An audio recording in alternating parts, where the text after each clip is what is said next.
अल्हम्दुलिल्लाह अल्हम्दुलिल्लाहिल हन्नानिल मन्नान अल्लज़ी खलक़ल इंसान व अल्लमहुल बयान वस्सलातु वस्सलामु अला रसूलिही सय्यिदिल इंसि वल जान व अला आलिहि व अस्हाबिहि ज़विल खैरि वल इहसान अम्मा बअद फ़अऊज़ु बिल्लाहि मिनश शैतानिर रजीम बिस्मिल्लाहिर रहमानिर रहीम या अय्युहल्लज़ीना आमनू कुतिबा अलैकुमुस्सियामु कमा कुतिबा अलल्लज़ीना मिन क़ब्लिकुम लअल्लकुम तत्तक़ून सदक़ल्लाहु मौलाना अज़ीम।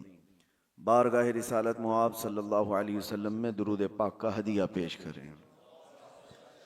अल्लाहुम्मा सल्लि अला सय्यिदिना व मौलाना मुहम्मदिन मअदनिल जूदि वल करम व आलिहि व अस्हाबिहिल किराम व इब्निहिल करीम व बारिक व सल्लिम सलातन दाइमतन सरमदन अबदा।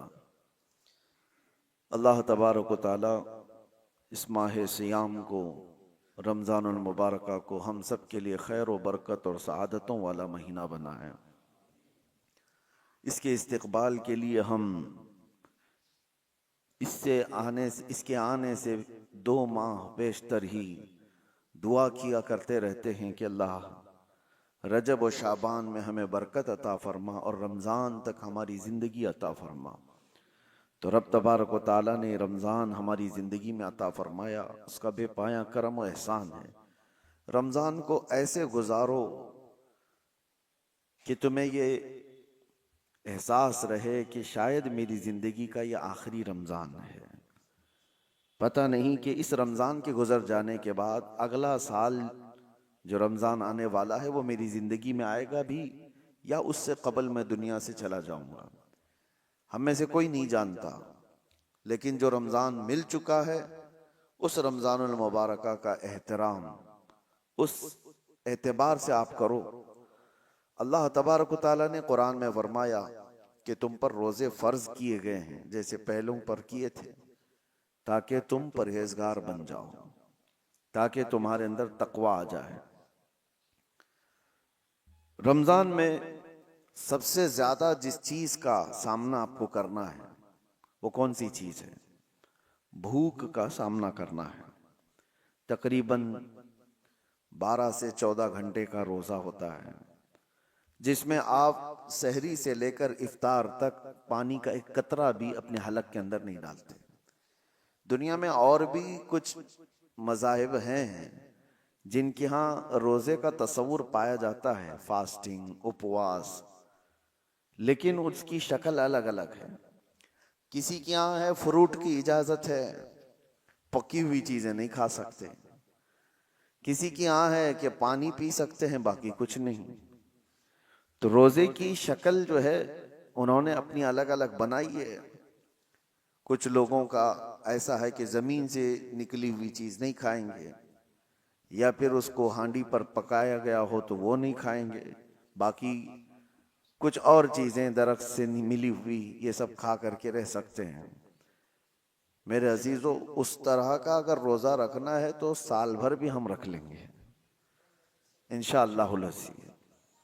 लेकिन इस्लामी जो रोजे का कॉन्सेप्ट है, तसव्वुर है, वो सहरी से लेकर इफ्तार तक 2 बड़ी चीजों से बचने का नाम है। इंसान के लिए 2 बड़ी चीजों से रुकना है। एक, खाने पीने से, ऐसा नहीं कि हराम चीजों से बचना है, बल्कि हलाल खाने की चीजों से भी बचना है। चावल, रोटी, गोश्त, सब्जी ये सब हलाल ही है आपके लिए, लेकिन हलाल से भी बचना है, हराम की तो बहुत दूर की बात है। दूसरी जो सबसे बड़ी चीज जिससे बचना है वो इंसान को अपनी शहवत पर कंट्रोल करना है। अपनी बीवी से, सोहबत से भी उसे बचना है। यहां पर भी वही मामला है। हराम ताल्लुक तो बहुत दूर की बात है, बीवी से सोहबत करना, बीवी से जिमा करना, उससे ताल्लुक कायम करना, ये तो हलाल है। लेकिन रोजे की हालत में उस हलाल चीज से भी बचना है। हराम का फिर कहां नंबर है? ये आपको इसलिए मैं बता रहा हूं कि खाना पीना भी हलाल था, जिमा करना भी हलाल था मर्द के लिए, आम दिनों में, आम रातों में। लेकिन रोजे की हालत में उन हलाल चीजों से जब बचने का हुक्म है तो फिर हराम चीजों से उसे कितनी दूर रहना चाहिए। दो बड़ी चीजों से बचाया जाता है, और ये दो चीजें इंसान की रोज की जरूरियात में आ जाती हैं। चले खाना पीना तो ये रोज की जरूरत है, लेकिन उसके जिस्मानी सुकून जिसमें रखा गया है, औरत से ताल्लुक गाहे बगाहे इसकी भी उसे जरूरत है। तो खाने पीने से और जिमा से जो रोका गया वो एक लिमिटेड टाइम है। ऐसा नहीं कि पूरे रमजान में ही मना कर दिया गया, बल्कि अल्लाह ताला ने रात को औरतें तुम्हारे लिए हलाल रखा, जैसे दूसरे दिनों में हलाल है। इफ्तारी के बाद से लेकर सहरी तक जो तुम्हारा टाइम है खा पी सकते हो, इसी तरह जिमा भी कर सकते हो। रमजानुल मुबारक के दिनों को क्यों इन तमाम चीजों से दूर रखा गया, ये बड़ी बात है मेरे अजीजों। भूख इंसान के लिए एक ऐसा चैलेंज है। अल्लाह के रसूल सल्लल्लाहु ताला अलैहि वसल्लम ने फरमाया, बसा औकात भूख आदमी को काफिर बना देती है। फक्र व फाके और इस तरह की गुर्बत से अल्लाह के रसूल सल्लल्लाहु अलैहि वसल्लम पनाह मांगते और फरमाते कि हद से ज्यादा गुर्बत आदमी को कभी कभार कुफ्र की तरफ ले जाती है। बंदा नाशुक्रा हो जाता है, भीख मांगने की आदतें आ जाती हैं, या चोरी डकैती की कोशिशें करने लग जाता है। आज दुनिया में बहुत सारे ऐसे क्राइम हैं, उन क्राइम के पीछे अगर आप वजह ढूंढेंगे कि इसका रीजन क्या है, तो उनका पेट है जो उनको क्राइम करा रहा है, उनकी भूख है जो उनको ये तमाम चीजों पर ले आती है। कुछ औरतें अपने जिस्मों के कारोबार में मसरूफ हैं, उन्होंने अपना जिस्म दे दिया, वो मर्दों के नजर कर दी और अपना जिस्म एक रात के लिए बेचती हैं। तो उनका इसके पीछे रीजन क्या था? तो अक्सर में तो ये समझ में आता है कि उनकी भूख, उनके पेट की जरूरत शहवत से करने वाले कम होंगे, लेकिन अक्सरियत जिन्होंने इस रास्ते को इख्तियार किया, घर की गुर्बत, चंद पैसे आ जाएं, घर संवर जाए, इन तमाम ख्वाहिशात ने उनको इस रास्ते पर लगा दिया। बहुत सारे चोर हैं, बहुत सारे डकैत हैं, उन्होंने चोरी का रास्ता इख्तियार क्यों किया? ये गुर्बत उनको वहां पर ले आई। और एक बार आदमी करने के बाद फिर मालदार हो भी जाए तो फिर वो अपनी पुरानी खसलत छोड़ता नहीं। मिसाल के तौर पर कुछ गुंडे, कुछ डाकू जो डकैत हैं और डाका जनी करते हैं, ऐसा नहीं कि वो गरीब ही रहते हैं, बहुत मालदार हो गए, वो डॉन कहलाने लग गए, करोड़ों की उनके पास जायदादें आ गई, लेकिन वो काम छोड़ते नहीं। वजह यह है कि भूख ने उनको शुरुआत करा दी थी, अब वो भूख उनकी मौत तक मिटती नहीं। भूख की वजह से वो आया था, पेट की भूख, उसको मिटाने के लिए छोटी मोटी चोरियां किया, लेकिन जिस रास्ते को उसने इख्तियार किया कि भूख को खत्म करूं, वो रास्ता ऐसा है कि मौत तक उसकी भूख का वो इलाज नहीं दे सकता। चाहे उसके पास अरबों की जायदाद आ जाए, भूख मिटती नहीं। यही तवाइफ के साथ भी है। वो चंद दिन करके ऐसा नहीं होता कि वो छोड़ दे, उसका बुढ़ापा आ जाए, जिस्म लटक जाए, मगर वो उस कारोबार में जमी रही। वजह यह है कि इस रास्ते पर उसको लाया कौन था? उसकी भूख, उसकी लालच। शुरू में ये सोच करके आई कि चंद दिन मालदारों को राजी कर दें तो मेरा घर संवर जाएगा, मुझे भी कुछ पैसे मिल जाएंगे। तो इस रास्ते को इख्तियार किया तो फिर ये रास्ता उसे मौत तक छोड़ता नहीं, उसकी भूख मिटती नहीं। कल देखा जाएगा, अगली बार देखा जाएगा, ये करते करते उसकी मौत आ जाती है। इसलिए मेरे अजीजों, जिन्होंने भूख पर कंट्रोल नहीं रखा, उनको बहुत खतरनाक रास्तों पर जाते हुए लोगों ने देखा है। और रमजानुल मुबारक का इसी रिहर्सल के लिए तुम्हें लाया जाता है। जिंदगी में कभी भूखा रहने की नौबत आ गई तो तुम एक महीना ऐसी प्रैक्टिस कर लो, इतना अल्लाह ताला की तरफ से दिया हुआ भूख को बर्दाश्त करने की ताकत पैदा करो। देखो आज रमजान में आप भी भूखे हैं, सुबह से लेकर शाम तक, एक दिन नहीं, 2 दिन नहीं, 3 दिन नहीं, 25 दिन तक, 30 दिन तक भी भूखे रहते हैं दिन में। लेकिन क्या बताओ मुझे, रमजान की ये भूख तुम्हें अय्याशियों की तरफ ले जाती है? क्या ये भूख से बेकाबू होकर तुम भी गलत रास्ते को इख्तियार कर लेते हो? हत्ता के इस रमजान में हम पहले जो छोटे मोटे गुनाह करते थे उससे भी दूर हो जाते हैं, बच जाते हैं। वजह यह है कि ये भूख अल्लाह की तरफ से दी गई है और तुम्हें सही करने के लिए, यही कुरान की आयत कहती है लअल्लकुम तत्तकून, इसलिए तुमको रोजा रखवाया जा रहा है ताकि तुम परहेजगार बन जाओ, ताकि तुम मुत्तकी बन जाओ। और आज दुनिया के पास ये इलाज नहीं है। और एक बात मैं आपको बता दूं, एक बहुत बड़ी बात तारीख की है, बड़े दानिश्वरों ने कहा किसी भी इंसान को भूखा देखकर हमें एहसास क्या होता है, उसकी भूख को मिटा दिया जाए, उसकी भूख को खत्म किया जाए, सवाब भी है। अब मिसाल के तौर पर किसी के खाना पीना ही नहीं है, आपके अंदर एहसास जागता है उसकी मदद करनी चाहिए, ठीक है आपने मदद किया, कुछ मालदारों ने मदद किया, लेकिन ये भूखों को खिला करके कब तक आप इसका इलाज करेंगे? उनकी भूख खत्म कब होगी? दुनिया से भूख और भीख दोनों बंद ही नहीं होती। हम उनके इलाज के लिए पैसा भी दे रहे हैं, उनकी मदद भी कर रहे हैं, उनको स्टेबल करने की कोशिश कर रहे हैं, लेकिन वो भूख खत्म क्यों नहीं होती? और कब तक हम ये करते जाएंगे? भूखों को खिलाना बहुत बड़ा सवाब है, लेकिन ये भूख का इलाज मुमकिन कब होगा? मेरे अजीजों, आप देते रहेंगे उसको दोबारा भूख लगती रहेगी। दोपहर का खाना आपने खिला दिया, इंसान की तबीयत ऐसी है कि दोपहर में आप उसको मछली, गोश्त, हर चीज बुनी हुई सब कुछ दे दें, पेट फुल हो जाए, भर जाए, ये ज्यादा देर तक नहीं, रात को वापस उसे भूख लगेगी, उसकी बॉडी फिर तलब करती है। चलो आज दिन भर का आपने खिला दिया, कल का क्या होगा? कल फिर उसे भूख लगेगी। तो इंसान को रोज भूख लगती है, हर वक्त पे भूख लग रही है, तो उस भूख को हर वक्त पे आप मुकम्मल करते जाओ, कब तक करोगे?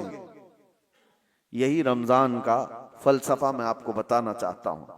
सिर्फ भूखों को खिला करके उनके पेट का इलाज कर देना, चले यह हमको हुक्म दिया गया, हम कर रहे हैं, लेकिन अल्लाह ने कुरान जो उतारा है वो सिर्फ मुसलमानों के लिए नहीं, पूरी कायनात के लिए। सारे इंसान अगर इस आयत पर अमल करें, अल्लाह ने फरमाया हमने तुम पर रमजान के रोजे फर्ज किए इसलिए कि तुम परहेजगार बन जाओ। उन भूखों को अगर ये पता चल जाए कि हमें भूख का इलाज भीख मांग करके नहीं, खुद के कंट्रोलिंग से करना होगा, तो फिर देखें उनका हाथ दुनिया की तरफ नहीं आएगा।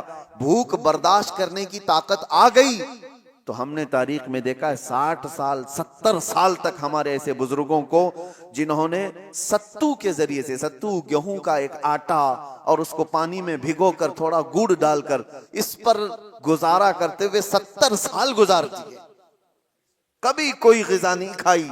क्यों? भूख पर कंट्रोल था, भीख मांग करके नहीं।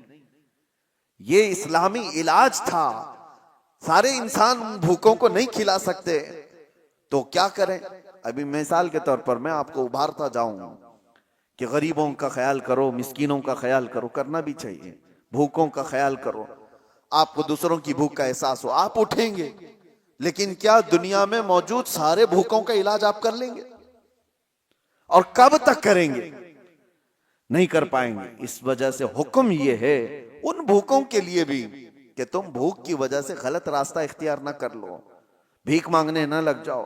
तुम भूख को कंट्रोल करने की आदत इस रोजे के जरिए से शुरू करो। रोजा तुम्हें सिखा देगा। हजरत सैयदना यहया रहमतुल्लाह तआला एक बड़े बुजुर्ग हैं, वो फरमाते हैं नफ्स को जितनी भी दुनिया की चीजें दी जाएं ये काबू में नहीं आ सकता, काबू में नहीं आ सकता। बड़ी सी बड़ी चीजें दे करके इसको शांत करने की कोशिश करो, नहीं आएगा काबू में। कहा कैसे आएगा? कहा सिर्फ और सिर्फ भूख के जरिए से तुम्हारे काबू में आएगा। भूखा रखो नफ्स को। एक जवान आए हुजूर की बारगाह में, कहा या रसूल अल्लाह सल्लल्लाहु अलैहि वसल्लम, शादी की उम्र हो गई लेकिन करने की ताकत नहीं, इस्तिताअत नहीं, जराया नहीं, असबाब नहीं है, क्या करूं? अल्लाह के नबी सल्लल्लाहु अलैहि वसल्लम ने फरमाया जब तक शादी ना हो जाए रोजा रखो। अपनी शहवत को कंट्रोल में रखने के लिए हुजूर ने क्या फरमाया? रोजा रखो। तुम रोजे के जरिए से अपने नफ्स को काबू में रख सकते हो। नौजवानों को आज भड़कता हुआ जो नफ्स है गुनाहों की तरफ उभारता है, जितना ये खाते जाएंगे उतनी शहवत बढ़ती चली जाती है। इसीलिए कहा गया रोजा एक ढाल है और रोजा एक ऐसी दवा है जो इंसान के नफ्स को जो भड़कता हुआ बेकाबू होता है उसको काबू में ले आता है। इसीलिए मैं आपको बताऊं, अल्लाह के नबी सल्लल्लाहु तआला अलैहि वसल्लम ने दो चीजों का हुक्म दिया। एक तो मिस्किनों और गरीबों को खिलाने पिलाने का हुक्म तो है ही इस्लाम में, खैरात करो उनको दो, लेकिन दूसरा हुक्म सहाबा को भूखा रख करके उनको कंट्रोल करना सिखाया है। एक सहाबी हजरत अबू हुरैरा रदी अल्लाह तआला फरमाते हैं कि एक दिन मुझे शिद्दत की भूख लगी, मैं घर से निकला कि रसूल पाक सल्लल्लाहु तआला अलैहि वसल्लम के बारगाह में जाकर के अर्ज करूं कि आका खाने के लिए भूख बहुत ज्यादा लगी है। तो मैं जैसे ही बाहर आया तो हुजूर अपने हुजरे से निकल रहे थे। तवज्जो से सुने, हजरत अबू हुरैरा अर्ज करते हैं पेट दिखा करके, या रसूल अल्लाह सल्लल्लाहु अलैहि वसल्लम अलजो, भूख भूख। नबी पाक सल्लल्लाहु तआला अलैहि वसल्लम ने मुस्कुराया और अपना जुब्बा उठाकर दिखाया, दो बड़े पत्थर हुजूर के पेट पे बंधे हुए थे। हजरत अबू हुरैरा कहते हैं कि अल्लाह के नबी सल्लल्लाहु तआला अलैहि वसल्लम मुझसे ज्यादा भूख को बर्दाश्त कर रहे हैं। पत्थर बांधना एक अलामत थी कि भूख को कंट्रोल करने के लिए पेट पर पत्थर बांधे जाते थे। फिर भी नबी पाक सल्लल्लाहु तआला अलैहि वसल्लम ने फरमाया, अबू हुरैरा चलो साथ चलते हैं। बाहर निकले तो जैसे ही बाहर निकले हजरत अबू बकर सिद्दीक बाहर घर से आ रहे थे। हुजूर सल्लल्लाहु तआला अलैहि वसल्लम ने उनको देखा, पूछा अबू बकर इस वक्त दोपहर के वक्त किस चीज ने तुम्हें बाहर निकाला? हजरत अबू बकर सिद्दीक कहते हैं भूख ने मुझे घर से बाहर निकाला, मैं कुछ खाने की तलाश में बाहर निकला। हुजूर सल्लल्लाहु तआला अलैहि वसल्लम उन्हें भी साथ ले लिए। थोड़ी दूर गए थे कि हजरत उमर भी नजर आए। हुजूर ने उनसे पूछा, उमर इस वक्त कहां जा रहे हो? कहा, या रसूल अल्लाह भूख ने मुझे घर से बाहर निकाला। सबका एक ही मसला है। हजरत उमर भी आए। अब सुनिए, तीनों को रसूल पाक सल्लल्लाहु तआला अलैहि वसल्लम लेकर एक सहाबी के घर गए। वो सहाबी हुजूर पाक सल्लल्लाहु तआला अलैहि वसल्लम की आमद से इतने ज्यादा खुश थे, घर में जो था सब पेश कर दिया। यहां तक तो बात है आगे का वाकया, लेकिन इन तीनों सहाबा से पूछो, मैं इलाज भी आपको बता रहा हूं कि आप दोपहर में भूखे थे, मदीने में कहां जाकर के क्या लाना चाहते थे? अबू हुरैरा आप क्या लाना चाहते? पैसे आपके पास भी नहीं खरीदने की। अबू बकर सिद्दीक व उमर फारूक रदी अल्लाह तआला अन्हु, आप क्या खाने के लिए निकले थे घर से बाहर? तीनों का एक ही जवाब है, हम कुछ खरीदने के लिए या कुछ खाने के लिए नहीं निकले। जब भूख हमें शिद्दत से परेशान करती तो हम चेहरे रसूल को देखने जाते थे। मेरे आका सल्लल्लाहु तआला अलैहि वसल्लम के चेहरे जमाले जहां आरा को देखते, सहाबा का अकीदा था कि जैसी भी भूख हो खत्म हो जाती है। यह है भूख का इलाज। ये आशिकों की बात है। काश हमारी आंखों में वो जमाले मुस्तफा बस जाए। जब दुनिया हमें इस तरह भूख से परेशान करे तो वो तस्वीर यार सामने आ जाए और फिर हुजूर पाक सल्लल्लाहु तआला अलैहि वसल्लम के उस जमाल में मह होकर के हम सारी भूख भूल जाएं। और हुआ है तारीख में ऐसे। अजीजा निगरामी, ये बातें मैं आपके सामने इसलिए कह रहा हूं, वो सिद्दीक अकबर, वो फारूक आजम जिनके नामों में इतनी तासीर है आज कि आज भी बड़ी बड़ी हुकूमतें कांपती हैं उनके दौरे हुकूमत को सुन करके। कैसर और किसरा लर्जा बरंदाम थे उमर इब्ने खत्ताब के नाम से, लेकिन उनका हाल ये है कि वो कहते हैं भूख ने मुझे घर से बाहर निकाला। अल्लाह के रसूल सल्लल्लाहु तआला अलैहि वसल्लम के सबसे करीबी सहाबा हैं, वो भूखे रह करके रिहर्सल कर रहे थे कि भूख पर कंट्रोल हासिल करो। आज हमारे पास सब कुछ है और कुछ मालदार लोगों को जैसी माल की चर्बी आती है उनको लगता है रोजा रखना तो गरीबों का काम है, हमको अल्लाह ने किस चीज की कमी दी। कुछ मालदार ये सोचते हैं कि माल जिसके पास कम है वो रोजे रखे, हमारे पास थोड़ी ना कुछ कमी है। दौलत की ठाट बाट सब कुछ है। अगर तुम दौलत को कंपेयर करना चाहो तो उस्मान गनी के कदम तक भी नहीं पहुंच सकते। लेकिन उन्होंने भी भूखा, ये रमजान की बात नहीं कर रहा हूं जो सहाबा की, आम दिनों की बात कर रहा हूं, आम दिनों की बात। हजरत उस्मान गनी रदी अल्लाह तआला अन्हु का हाल तो ये था, मियाँ उनके माल से तुम्हारा क्या कंपैरिजन। एक जंग में, जंग तबूक के मौके पर उन्होंने जो सदका दिया था, खैरात किया था, जानते हो आज के जमाने में उस खैरात की वैल्यूएशन कर ली जाए ना, 116 करोड़ रुपए बनते हैं आज के। वह हजरत उस्मान गनी ने एक ही जंग में दान कर दिए थे। वो खैरात करते थे तो 116 करोड़ आज की कीमत बनती है कोई खैरात करने वाला? और जाहिर सी बात है पूरा माल नहीं, अपने माल का थोड़ा सा हिस्सा उन्होंने खैरात किया था। तो माल कितना था उनके पास उस जमाने में? और यही वजह है कि हजरत उस्मान गनी रज़ियल्लाहु ताला अन्हु का माल आज भी मदीने में मौजूद है, आज भी है। उनके नाम की होटल्स हैं, उनके ही खाते में जाती हैं। मदीने तैयबा की म्युनिसिपैलिटी का खर्चा हजरत उस्मान गनी के माल से पूरा किया जाता है। आज उनका माल खत्म नहीं हुआ, आज भी मौजूद है वक्फे उस्मान। मैं ये कह रहा हूं इतने बड़े मालदार, इतना कुछ उनके पास था, लेकिन जिंदगी गुजारने के लिए उन्होंने भी भूख को इख्तियार किया है, भूख को इख्तियार किया। एक बार तो ऐसा हुआ कि एक सहाबी हुजूर के पास आए, कहा या रसूल अल्लाह सल्लल्लाहु अलैहि वसल्लम शादी के लिए माल कुछ खरीदने की मुझे जरूरत है, सामान खरीदने की, कुछ माल चाहिए। हुजूर ने कहा कि जाओ उस्मान के पास अपनी शादी के अखराजात के पैसे ले लो, कहना कि मैंने भेजा है। वो साहबी आए हजरत उस्मान गनी के घर पर, तो अभी वो दरवाजे पर पहुंचे थे, हजरत उस्मान की गरजदार आवाज आ रही थी अंदर से। ये साहबी ठिठक कर खड़े हो गए, सुना कि डांट रहे हैं वो किसी को, वो अपने खादिम को डांट रहे थे, अपने गुलाम को डांट रहे थे हजरत उस्मान गनी। ये कान लगाकर बाहर से सुनते हैं कि किस बात पर डांट रहे हैं। तो देखा कि खादिम को, गुलाम को इस बात पर डांट रहे हैं कि चिराग में उसने बत्ती थोड़ी ज्यादा कर दी थी, तेल ज्यादा जल रहा था, बत्ती को थोड़ा सा लंबा कर दिया था तो तेल ज्यादा जल रहा था। उस्मान गनी इस बात पर खादिम को खूब डांट रहे हैं। तो ये सहाबी बाहर से सुनते हैं और वापस चले जाते हैं। जो अपने घर में चिराग के तेल जलने पर गुस्सा करता हो, मेरी शादी का खर्चा कहां से देगा? वापस चले गए। दूसरे दिन आए, वही वक्त था, आज फिर गरजदार आवाज आ रही थी अंदर से। इन्होंने सुना आज फिर किसी को डांट रहे हैं, आज फिर खादिम को डांट रहे थे। किस बात पर? इस बात पर कि दाल में नमक ज्यादा किया हुआ है। ज्यादा नहीं, टेस्टी बनाया हुआ है। नमक के बगैर तो टेस्ट आता नहीं, तो टेस्ट अच्छा कर दिया।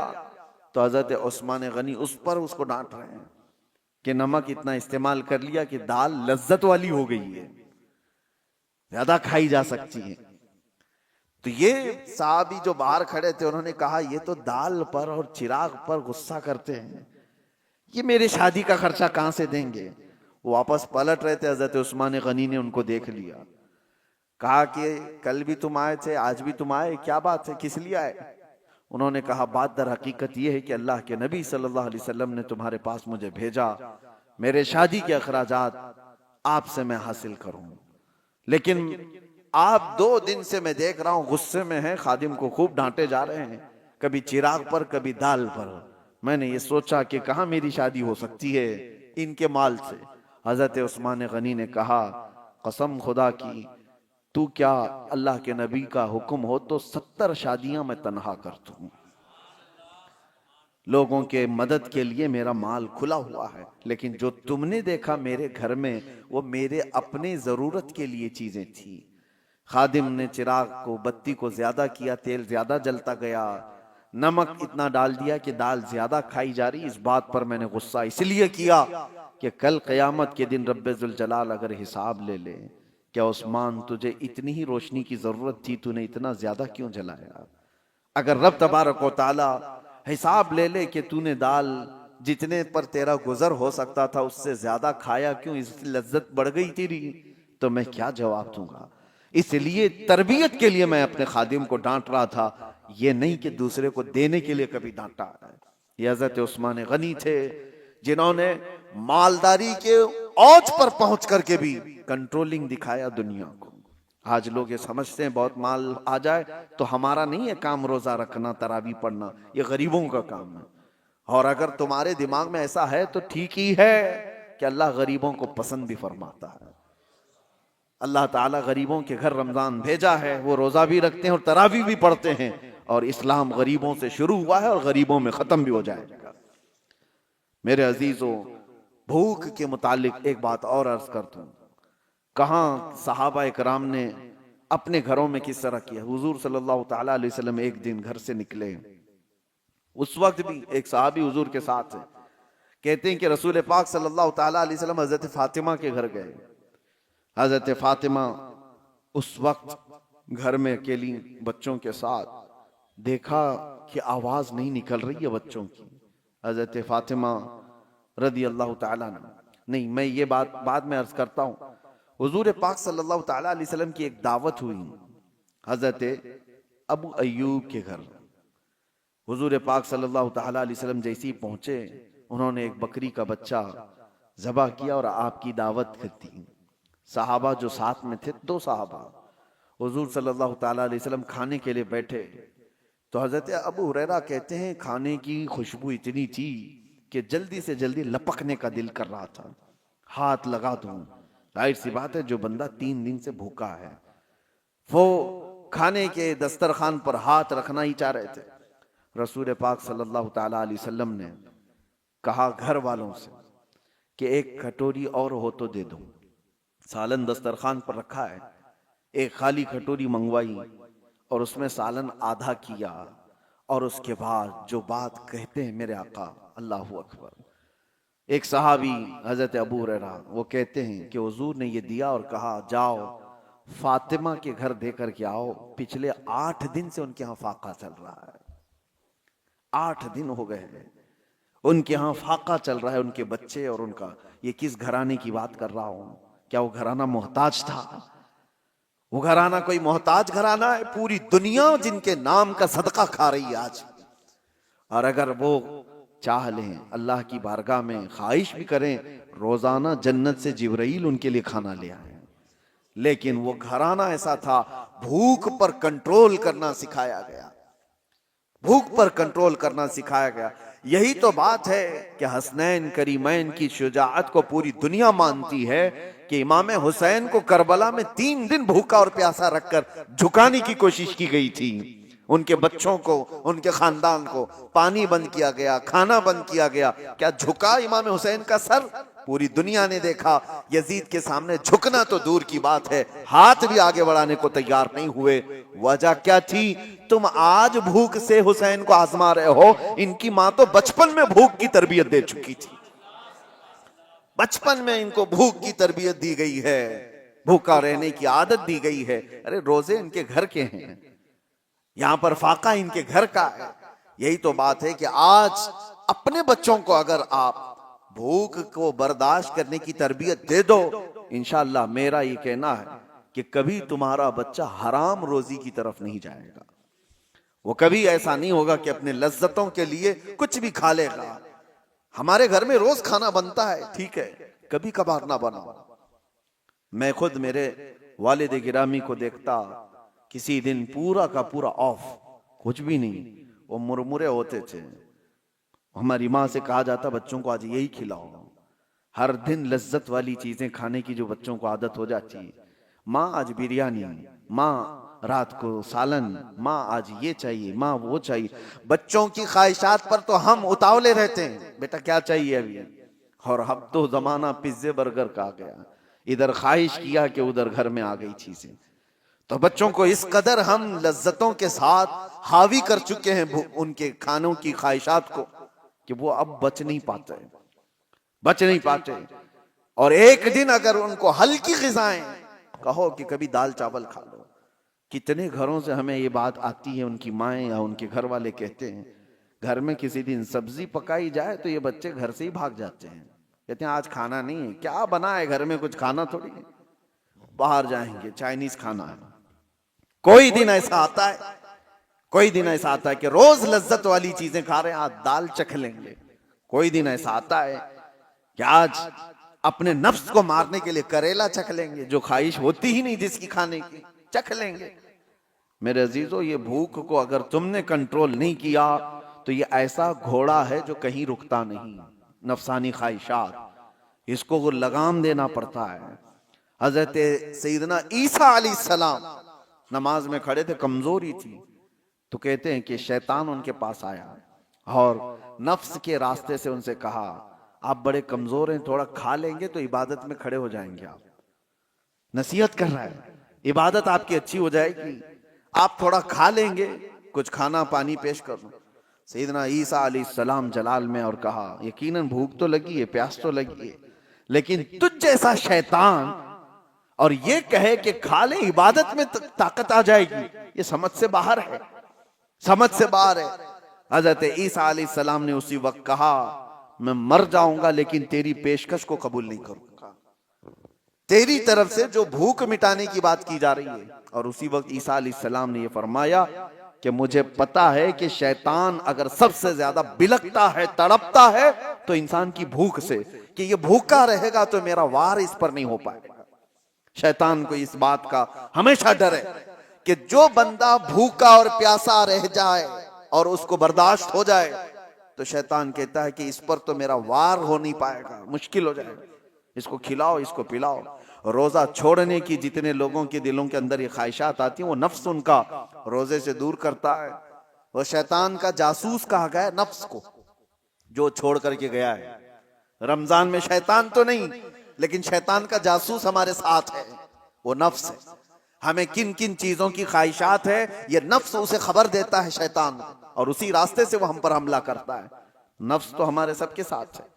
ये तुम्हें अंदर से ये कहेगा कि भूखे रहने से कमजोरी आ जाएगी, फला हो जाएगा, ये हो जाएगा, और खाओ, पेट को भरते जाओ, और नफ्स जब मोटा हो जाए शैतान इस पर हावी हो जाए। इसलिए मेरे अजीजों, और बहुत सारी मिसालें ऐसी हैं कि भूख ने इंसान को काबू में करने की आदत अगर किसी इंसान के अंदर आ गई तो वो वक्त का वली बन जाएगा। अल्लाह के औलिया इकराम की पूरी तारीख आप देखो, उनके यहाँ जो तरबियत दी जाती है, सबसे पहले भूखा रहने की तरबियत दी जाती है, भूखा रहने। इसलिए मुझे एक बात याद आती है, मारहरा मुतहरा में हजरत सैयद आले रसूल अहमदी मारहरवी रदी अल्लाह ताला, आला हजरत के पीरो मुर्शिद हैं। वो बड़े सादात का खानदान, हुजूर सैयद आले रसूल अहमदी मारहरवी खातिमुल अकाबिर रहमतुल्लाह ताला अलैह, आपकी बारगाह में एक मौलाना साहब आए और उन्होंने कहा कि हुजूर आप यहाँ खिलाफत मुझे लेनी है। लोग खिलाफत के चक्कर में भागते रहते हैं, आज तो आम है, कहीं से भी मिल जाएगी चलते फिरते, लेकिन वो औलिया कामिलीन, उनके यहाँ मौलाना साहब ने कहा कि हुजूर आपसे बैत हूं, खिलाफत चाहिए। तो हजरत खातिमुल अकाबिर ने कहा, आज तो आए हैं आप रात में, खाना खाइए, आराम कीजिए, कल देखेंगे, बात करेंगे। तो खादिम से कह करके उनको मछली मंगवाई, और रूहू मछली और या कोई और एक खास किस्म की मछली, भुनी हुई मछली, इनको खूब खिलाने के लिए हुक्म दिया। हजरत ने उनको खूब खिलाया, लेकिन खादिम से कहा था पानी मत देना, मछली पेट भर करके खिलाओ। उनको खूब मछली परोसी गई, और जैसी ही वो शिकम सैर हो गए, खादिम ने कहा आता हूं, और दरवाजा बंद करके चला गया। पानी कुछ दिया ही नहीं, और मछली जब पेट में जाए तो शिद्दत की प्यास लगती आदमी। और वो खास किस्म की मछली थी जिसको भुना गया था अलग अंदाज से, वो अंदर जाकर के बेकरारी बेचैनी बढ़ गई। वो पुकारते रहे अंदर से, पानी पानी पानी, कोई सुनने को तैयार नहीं। हजरत का हुक्म था पानी मत दो। सुबह तक वो बेचारे इधर से उधर तड़पते रहे, उनकी आंखें चौड़ी हो गई, सुबह हलक से जबान बाहर आने लग गई। कहा क्या मेहमान नवाजी, सादात का घराना है, क्या मेरे साथ किया गया है।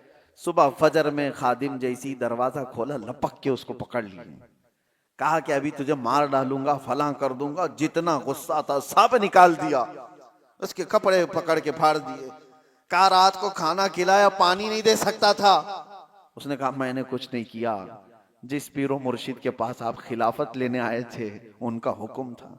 कहा चलो उनसे ही बात करता हूं। ताव में थे जो कल खिलाफत लेने आए थे, आ करके कहा कि ये कैसी मेहमान नवाजी है आपकी, क्या आपके यहाँ ऐसा किया जाता है, पानी नहीं दिया जाता है, फला फला फला, नॉन स्टॉप सब चीजें कह गए। हजरत खातिमुल अकाबिर ने कहा पानी दे दो, पानी दो, और उसके बाद इनको नजराना देकर रुखसत करो। पानी देकर उनको सब ठंडा किया गया। तो फिर उन्होंने कहा हजरत आपने कहा था कल रात में, क्या आज रात खाना खाकर सो लो, कल खिलाफत की बात करेंगे। आपने कहा जो अपनी प्यास बर्दाश्त नहीं कर सकता वो अपनी खिलाफत के बोझ को कहां उठा सकता है। एक रात की प्यास नहीं बर्दाश्त कर सकता, वो इतनी बड़ी जिम्मेदारी को कहां उठा सकता है। जाओ, अभी तुम्हारी तरबियत की जरूरत है। यह औलिया कामिलीन, सूफिया कामिलीन का तरीका रहा है कि अपने मुरीदीन को पहले भूख से वो आजमाते थे और उनको रिहर्सल करवाते थे कि कंट्रोल करना सीखो, भूख और प्यास इंसान को बेकाबू करती है। यही तो बात है। आज भी आप इसका जलवा देख सकते हैं, जो मैंने बताया मौलाना साहब का जलाल, जो अपने उस घराने पर भी जलाल कर गए जिस पर खिलाफत की तवक्को लेकर आए थे। उसका आप उसकी एक झलक आप अपने यहां भी देख सकते हैं। शाम का वक्त देखो, असर के बाद सबका चेहरा और किस अंदाज से इनका पारा गर्म रहता है। इफ्तारी से पहले किसी मुसलमान को टच भी कर दे कोई, जंग हो जाती है। बाहर सड़कों पर तो अक्सर ये देखा गया है कि ये बेचारा सामान खरीदने जा रहा है, बाइक भगा रहा है, उसको ना इधर की दिख रही ना उधर की दिख रही, खुद ही जाके किसी को ठोका और फिर उसके बाद लड़ाई भी खुद ही कर रहा है, सामने वाले को खुद ही नीचे करके मारने की कोशिश कर रहा है। वजह यह है कि ये वही जलाल है जो सुबह से शाम तक भूख और प्यास बर्दाश्त नहीं हो रही है। ये अल्लाह ताला की अता है जो तुम महफूज हो। अगर अल्लाह तबारक व ताला की रहमत ना हो तो हम घंटों भी बर्दाश्त नहीं कर पाएंगे। ये अल्लाह की अता है, उसकी रहमत साथ है। इफ्तारी के मौके पर आप देखो, दस्तरखान पर खाना आपको थोड़ा सा ही है, लेकिन दस्तरखान पर इज्तिमाई तौर पर अगर आप बैठे रहो कभी मस्जिद वगैरह में, अरे केले का एक टुकड़ा भी तुम्हारे सामने वाला बाजू वाला उठा लिया तो गुस्सा आ जाता है। शरबत का गिलास आपके पास रखा था, किसी और ने सामने से उठा लिया, अरे मिलेगा बाद में भी, लेकिन उस वक्त बर्दाश्त नहीं होता। एक गिलास शरबत कोई ले लिया तो गुस्से में उसको देखने लग जाते हैं, भाई अपने सामने का देख, मेरा क्यों उठाता है। तो ये जो जलाल है ये वही है जो सुबह से शाम तक भूखे रहे। अल्लाह अकबर। मेरे आका सल्लल्लाहु तआला अलैहि वसल्लम के दरबार में बस ये आखिरी बात, एक बार इफ्तार का दस्तरखान सजा हुआ है। हुजूर पाक सल्लल्लाहु अलैहि वसल्लम हजरत आयशा से कहते हैं, आयशा हुजरे में थी, देखो बाहर कोई मुसाफिर तो बाकी नहीं रह गया, हमारे दस्तरखान पर आ जाए। हजरत आयशा कहती है, मैं हुजरे से खिड़की में झांक कर देखती हूँ तो जन्नतुल बकी कब्रिस्तान के पास एक दरख्त था, वहां कोई अपने घोड़े को बांधता हुआ एक आदमी नजर आया। हुजूर से वो अर्ज करती हैं कि आका एक मुसाफिर दिखता है कहीं दूर से आया हुआ। हुजूर ने अपने सहाबा को भेजा, जाओ जो आया है उसको ले आओ दस्तरखान पर। तो साहबी गए और उनसे पूछते हैं कहां से आए हो। बड़ा लंबा सफर तय करके कोई आया हुआ था और उसने पूछा कहां का इरादा है। तो आने वाले मुसाफिर ने कहा, मैं मोहम्मद सल्लल्लाहु अलैहि वसल्लम को देखने आया हूं। कहा चलो वो तुम्हारे इंतजार में। उसे मालूम भी नहीं था। दस्तरखान पर सब बैठे, वो दस्तरखान पर आकर बैठ गए। एक ही दूध का प्याला था और 70 सहाबा बैठे हुए। एक दूध का प्याला। कभी तादाद सहाबा की जो असहाबे सुफ़ा हुजूर के साथ, नबी पाक सल्लल्लाहु ताला अलैहि वसल्लम दस्तरखान पर बैठे, सबसे पहले वो नए आए हुए अजनबी मुसाफिर को हुजूर ने प्याला पेश किया। उसने उठाया और पूरा ही पी गया। अब जाहिर सी बात है, रोजे का वक्त है, जलाल कैसा होना चाहिए कि हमारे लिए थोड़ी सी तो चीज छोड़ता। किसी एक की भी माथे पर कोई शिकन नहीं, बल्कि मेरे आका ने उसको पूरा शिकन सैर होकर पीते हुए देखा तो मुस्कुराया और कहा, अल्लाह तुझे सैराब कर दे। ये नहीं कि अब हम क्या करेंगे। एक खजूर ली, खुद हुजूर पाक सल्लल्लाहु ताला अलैहि वसल्लम आधा चबाए और उसके बाद सहाबा को दिया। इसी पर इफ्तार हो गई। किसी ने आने वाले मुसाफिर से नहीं कहा कि सबका तू खा गया। यही तो बात है कि आका के बारे में कहा गया है, आता है फकीरों पे उन्हें प्यार कुछ ऐसा, खुद भीख दे और खुद कहे मंगते का भला हो। वो दरबारे रिसालत में ये सब्र सिखाया गया था सहाबा को कि भूख और प्यास जितनी भी हो, लेकिन दूसरे की अगर जरूरत है तो तुम्हारी माथे पे शिकन ना है, पहले उसकी जरूरत पूरी हो जाए। अल्लाह करीम इस रमजानुल मुबारक के रोज़ों से हमें हिदायत की तौफीक अता फरमाए। मौला करीम हमारे नफ्स को कंट्रोल की तौफीक हमें अता करे और अल्लाह ताला अपने वादे के मुताबिक हमें इस माह मुबारक में परहेजगारी अता फरमाए, तकवा अता फरमाए और रसूल करीम सल्लल्लाहु तआला अलैहि वसल्लम की बारगाह का कुर्ब हमें नसीब फरमाए। व आखिर दावाना अनिल हम्दुलिल्लाहि रब्बिल आलमीन। अस्सलामु अलैकुम।